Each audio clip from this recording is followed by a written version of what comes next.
सभी एक भजन पहले गुनगुना ले।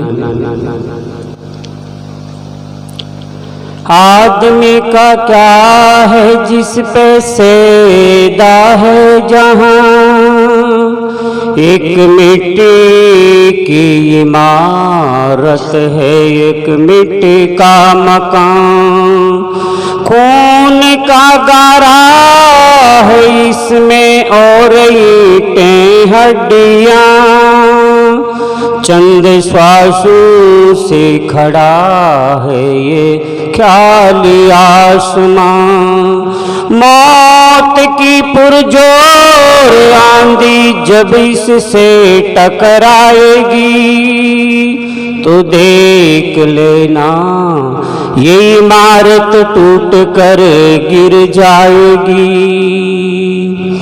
आशाओं का हुआ खात्मा दिल की तमन्ना धरी रही, आशाओं हुआ खात्मा दिल की तमन्ना धरी रही, जब परदेसी हुआ रवाना प्यारी काया पड़ी रही, जब परदेसी हुआ रवाना प्यारी काया पड़ी रही, आशाओं का हुआ खात्मा दिल की तमन्ना धरी रही, आशाओं हुआ खात्मा दिल की तमन्ना धरी रही, जब परदेसी हुआ रवाना प्यारी काया पड़ी रही, जब परदेसी हुआ रवाना प्यारी काया पड़ी रही।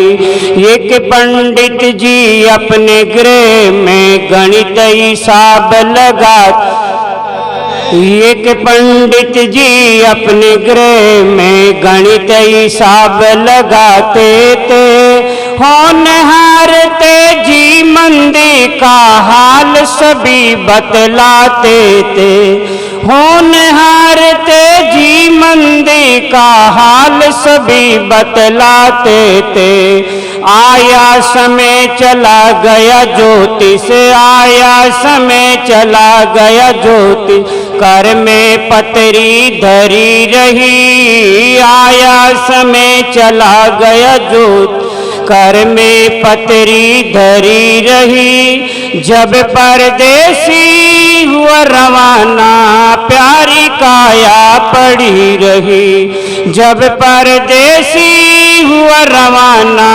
प्यारी काया पड़ी रही, आशाओं का हुआ खात्मा दिल की तमन्ना धरी रही, आशाओं हुआ खात्मा दिल की तमन्ना धरी रही, जब परदेसी हुआ रवाना प्यारी काया पड़ी रही, जब परदेसी हुआ रवाना प्यारी काया पड़ी रही। एक मुनि में अपने घर में सारे कागज जोड़ रहा, एक मुनि अपने घर में सारे कागज जोड़ रहा, कितना लेना कितना देना पूरे कागज मोड़ रहा, कितना लेना कितना देना पूरे कागज मोड़ रहा, कटा जबी वारंट मौत का, कटा जबी वारंट मौत का, कलम कान पर धरी रही, कटा जबी वारंट मौत का, कलम कान पर धरी रही, जब परदेसी हुआ रवाना प्यारी काया पड़ी रही, जब परदेसी हुआ रवाना प्यारी काया पड़ी रही, आशाओं का हुआ खात्मा दिल की तमन्ना धरी रही, आशाओं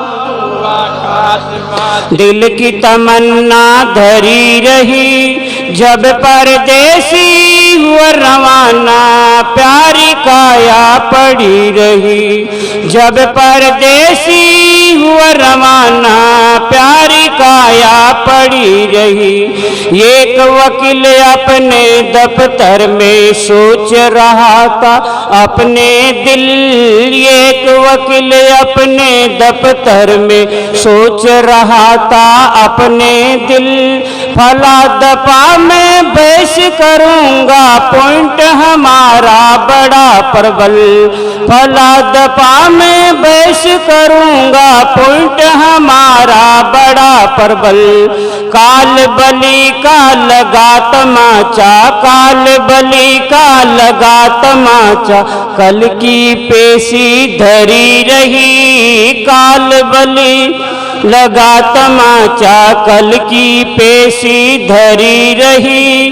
जब परदेसी हुआ रवाना प्यारी काया पड़ी रही। जब परदेसी हुआ रवाना प्यारी काया पड़ी रही।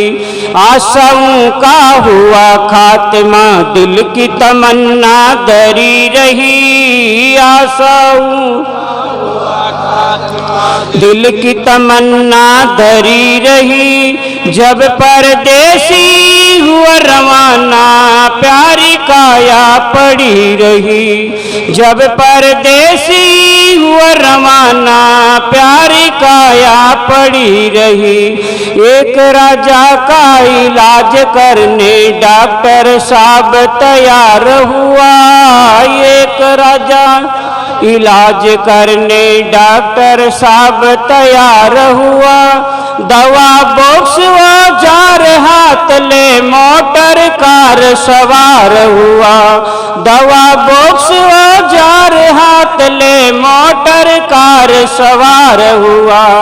आया समय उलट गई गाड़ी, आया समय उलट गई गाड़ी, दवा बॉक्स में धरी रही। आया समय उलट गई गाड़ी, दवा बॉक्स में धरी रही। जब परदेसी हुआ रवाना प्यारी काया पड़ी रही। जब परदेसी हुआ रवाना प्यारी काया पड़ी रही। आशाओं का हुआ खात्मा, दिल की तमन्ना धरी रही। आशाओं दिल की तमन्ना धरी रही। जब परदेसी हुआ रवाना प्यारी काया पड़ी रही। जब परदेसी हुआ रवाना प्यारी काया पड़ी रही। धर्मवीर में क्या वर्णूं जो इस दुनिया की अजब गति। धर्मवीर में क्या इस दुनिया की अजब गति। कोई आता कोई जाता जग में घटे पड़े नहीं पावरती। कोई आता कोई जाता जग में घटे पड़े नहीं पावरती। अनेक कमाई वालों की है, अनेक कमाई वालों की इस दुनिया में धरी रही। अनेक कमाई वालों की है इस दुनिया में धरी रही। जब परदेसी हुआ रवाना प्यारी काया पड़ी रही। जब परदेसी हुआ रवाना प्यारी काया पड़ी रही। आशाओं का हुआ खात्मा, दिल की तमन्ना धरी रही। आशाओं दिल की तमन्ना धरी रही। जब परदेसी हुआ रवाना प्यारी काया पड़ी रही। जब परदेसी हुआ रवाना प्यारी काया पड़ी रही। बोलो सद्गुरुदेव की।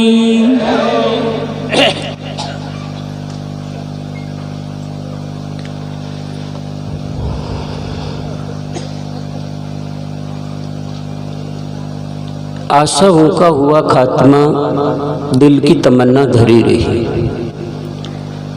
जो जो आदमी विलासते की वस्तुएं जैसे आदमी संग्रह करता है, वैसे ही आदमी की विलासताएं बढ़ती जाती है। जितना आदमी इच्छा की पूर्ति करना चाहेगा, और एक बात ध्यान देना, इच्छा की पूर्ति किसी की नहीं होती है, इसलिए इसके लिए प्रयास करना ही निरर्थक है।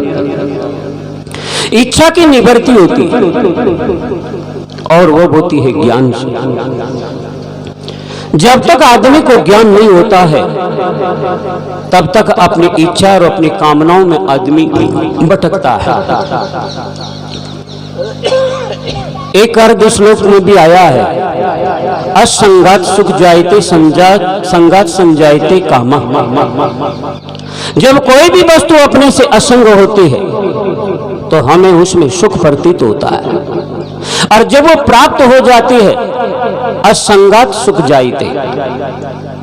जब किसी वस्तु का हमारे से असंग होता है तो हमें उसमें सुख प्रतीत होता है, और जब वो प्राप्त हो जाती है तो और आदमी की कामना बढ़ जाती, इसमें नहीं तो उसमें। अदम विस्यात, और चाहिए और चाहिए और चाहिए, और इसके कारण आदमी दुखी है, क्योंकि अपनी इच्छाओं की, अपनी कामनाओं की पूर्ति करना चाहते हैं। ध्यान दो, जैसे किसी की शादी नहीं हुई है, वो सोचता है कि शादी हो जाए तो सुख मिल जाए। जो शादी कर बैठे हैं, जिसका बाल पक चुके हैं, उसे पूछ लो जरा क्या क्या हाल चाल है, तो कहेंगे कि भैया हम पसे जो बहुत है, तो तू मत पसना। फिर भी आदमी पसने की तैयारी करता है। तो जब तक शादी नहीं होती तब तक उसमें सुख प्रतीत होता है, और जब शादी कर लेता है आदमी को तो उसमें सुख, क्योंकि ये जीव सुख वहां खोजता है जहां सुख है ही नहीं। सुख खोजते खोजते खुद ही सूख जाता है, लेकिन सुख की झलक मात्र भी नहीं मिलती। इनकी सुख की खोज जारी है, आज से नहीं, अनंत जन्मों से, और सुख खोज रहा है, और सुख की खोज ही दुख का कारण है। सच पूछो तो मैं पूछना चाहता हूं कि आप परमात्मा से क्यों मिलना चाहते हैं? विचार करो, आप क्यों मिलना चाहते हैं? उससे भी आप सुख की कामना के लिए आप उसको प्राप्त करना चाहते, सुख की कामनाओं की पूर्ति के लिए प्राप्त करना चाहते हैं। ये जो हमारी दौड़ है, ये इसी के लिए है कि हमारी इच्छा की पूर्ति हो। और याद रखना, जीवन में अगर इच्छा के पीछे दौड़ोगे, निर्धन कछु धन चाहे, धनिक चाहे विशेष, विशेषों से विशेष चाहे होन चाहे नरेश, नरेश चाहे इंद्र पद, इंद्र चाहे रणजीत, असुर चाहे सुरपति बनन, ये तृष्णा की रीत। जो तृष्णा की जंजीर में आदमी बंधता है। शंकराचार्य जी से शिष्य ने प्रश्न पूछा, प्रश्नोत्तरी में, कोहा दरिद्रो, कि हे गुरुदेव, इस संसार में दरिद्र कौन है, भिखारी कौन है? तो उन्होंने ये नहीं बताया कि जिसके पास में घर नहीं है, मकान नहीं है, प्रॉपर्टी नहीं है, वो व्यक्ति दरिद्र है, ऐसा नहीं कहा। कोहा दरिद्रो विशाल तृष्णा, जिस आदमी के अंदर में विशाल तृष्णा है, वो आदमी दुनिया का सबसे बड़ा भिखारी और मांगता है। अगर वो हम भी है तो हम भी मांगता ही है, चाहे आप हो चाहे हम हो। इच्छा और कामना और वासना की किसी की गुलाम नहीं है,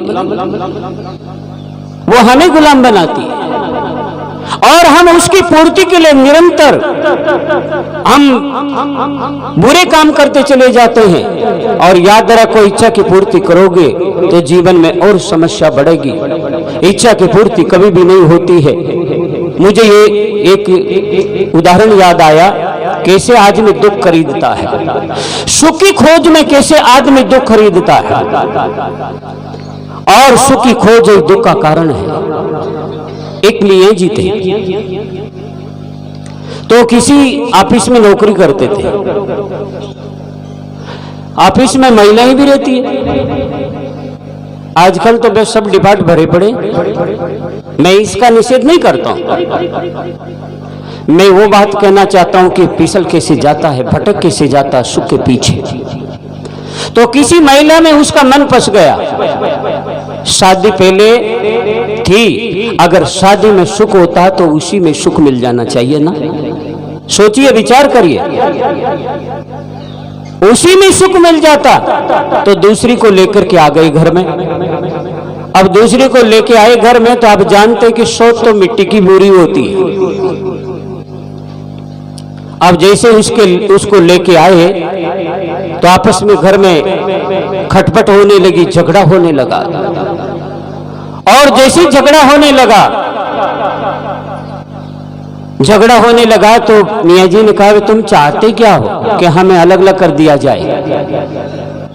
कि ठीक है, अलग अलग कर देते हैं। मियाँ जी के पास डबल मंजिला मकान था कि चल नीचे वाली पे जो शादी की हुई थी उससे कहा तू रहना, और ऊपर वाली पे जो नई लाए तो उससे कह दिया कि तुम ऊपर रहना। और सब आधा आधा सामान बांट दिया गया कि बस हो गया ना। अब तो क्या अभी हो कहाँ गया, अभी तो हिस्सा बाकी है। प्रॉपर्टी का आदि का तो हिस्सा हो गया, लेकिन अभी तो आपका भी तो बाकी, आपका भी हिस्सा होना चाहिए। कि मेरा क्या हिस्सा? कि 1 महीना मेरे साथ रहोगे, मेरे पास भोजन करोगे, और 1 महीना उसके साथ रहोगे, उसके साथ भोजन करोगे। कोई बात नहीं, हो गया। हुआ क्या कि ईद का त्योहार था, तो त्योहार के दिन सभी आपस में सम्मिलित बैठ करके भोजन किया करते। तो नंबर था ऊपर वाली का।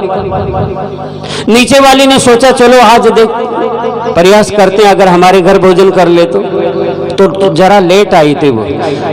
ऑफिस के काम से कुछ ज्यादा काम, उधर काम ज्यादा हो गया तो वो थोड़ा लेट आए, 10 बजे 10-11 बजे। अब लेट आए तो अब ऊपर वाली के पास जा रहे थे, इसने में नीचे वाली ने पैर पकड़ लिया कि आज हमारे साथ भोजन कर लो। जब खड़बड़ाहट की आवाज आए तो ऊपर वाली ने जब पता चला तो उसने हाथ पकड़ लिया, नीचे वाली ने पैर पकड़ लिया और ऊपर वाली हाथ को खींच रही है, और मियाँ जी बीच में बैंगन की तरह लटक गए। अब आप विचार करो, सुख के पीछे दुख खरीदा या नहीं खरीदा। याद रखना, किसी के दो हो तो बुरा नहीं मानना, पर है बात बिल्कुल यथार्थ। अब नीचे वाली नीचे खींच रही, ऊपर वाली ऊपर खींच रही है। तो रात्रि में 10-11 बजे चोर चोरी करने आ गए थे, तो वो 2 पत्नियों का नाटक देखकर को भी दंग रह गया। बाप रे बाप, 2 पत्नियों का नमूना, ये क्या गजब है। तो चोरी करना तो भूल गया, और उसको देख करके भूल गया चोरी वोरी को। तो तीनों की जब उसको पर नजर पड़ी तो दौड़े तो चोर को पकड़ लिया गया और थाना में पेश किया गया कि ये हमारे घर में चोर चोरी करने आए थे, अब इसको आप दंड दीजिए, जुर्माना करिए। थानेदार ने सोचा इसी का मुलजिम है, इसी पूछ लिया जाए इसको क्या दंड दिया जाए। कि भैया इसको 20 साल की सजा किया जाए। क्या? हाँ, तो 20,000 रुपये जुर्माना करना। तो फिर यार क्या किया जाए? न तो जुर्माना किया जाए और न 20 साल की सजा किया जाए, तो क्या किया जाए? कि इसको 2-2 पत्नियां करा दो, बस यही दंड है इसका। वो चोर करबदा हाथ जोड़ करके खड़ा हो गया कि थानेदार साहब, जीवन में 2 पत्नी कभी भी नहीं करूंगा। थानेदार ने डांटा, रे उल्लू का पट्टा कर क्यों नहीं लेता, फ्री ना हो रही है। कि 2 पत्नियों का नाटक देखा जिसमें तो मुझे जेल में आना पड़ा है, और सचमुच में 2 पत्नियां कर ली तो मुझे जीते जी यमपुरी में पहुंचा देगी।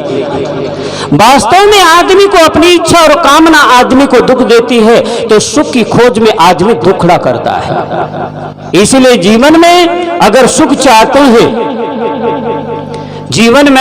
चाहते हैं, तो कामनाओं की पूर्ति नहीं होती, इच्छाओं की पूर्ति नहीं होती।